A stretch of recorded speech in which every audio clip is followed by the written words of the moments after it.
Thom Hartmann here on the news. You need to know this. A Koch brothers-funded climate change skeptic suddenly reversed course and now proclaims that humans are entirely the cause of global climate change. 3 years ago, physicist Richard Mueller was given $150,000 from the Koch brothers to co-found the Berkeley Earth Surface Temperature Project to debunk climate change arguments. But on Sunday, after 3 years of intense research, Mueller is biting the hand that fed him by promoting genuine science and ringing the alarm bell that climate change is happening and humans are to blame. As Mueller wrote on Sunday, the New York Times, quote, "My total turnaround in such a short time is the result of careful and objective analysis. It appears likely that essentially all of this increase in temperatures results from the human emission of greenhouse gases," end quote. When even Koch-funded scientists are coming out and saying that man-made climate change is happening, and guess what? It's happening!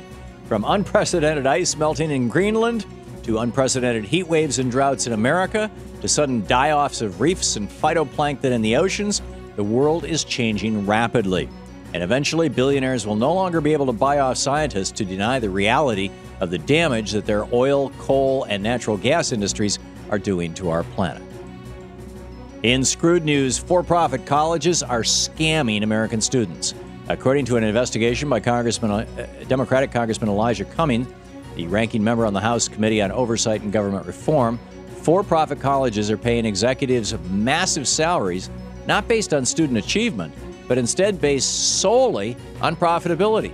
Looking at 13 different for-profit schools, the investigation found, quote, "The single most significant measure for determining executive compensation at these schools is corporate profitability rather than student achievement," end quote. For-profit colleges rely heavily on government funding, with many schools receiving as much as 90% of their revenue from federal student loan assistance programs. Yet they're not producing good results. A quarter of all students who attend for-profit schools default after 3 years, while the default rate at public institutions is a mere 10%. Yet the for-profit school executives still get fat paychecks, like Strayer CEO Robert Silberman, who made $41 million just in 2009. Educating the future American workforce used to be a part of the commons because the economic security of our nation depends on a well-educated workforce.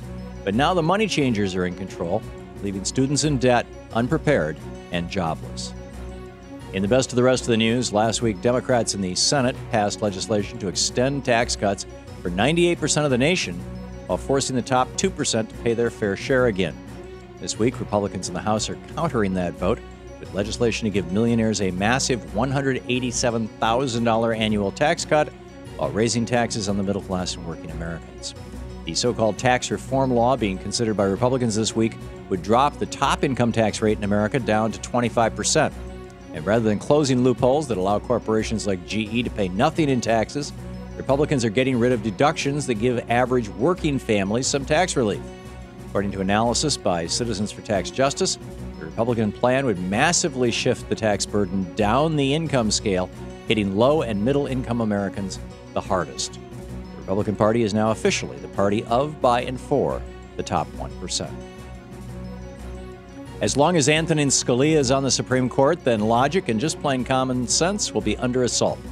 Justice Scalia appeared on Fox News Sunday to argue that women don't have a right to privacy in America and thus don't have a right to contraception, while also saying that people might have a right to own handheld rocket launchers.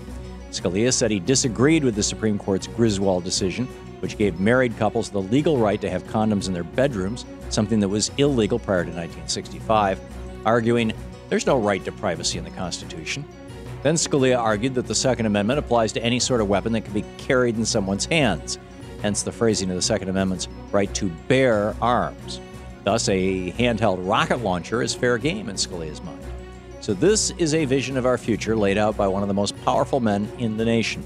It's a place where Americans can walk around armed with rocket launchers, while at the same time women have absolutely no right to even own a condom if the state says no.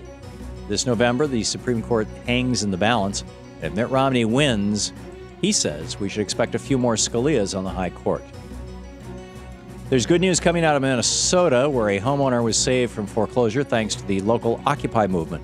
Just days before Ruby Brown's home was about to be auctioned off, activists with Occupy Our Homes Minnesota converged on her property and held a series of demonstrations to raise awareness and keep Brown in her home.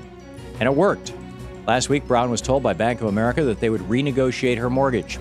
Physical occupations were broken up several months ago, but the Occupy movement isn't dead, and it's helping struggling homeowners and indebted students all around our nation.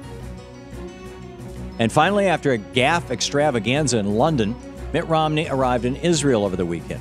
This time he didn't insult his host, but he did expose a major flaw in Republican opposition to health reform.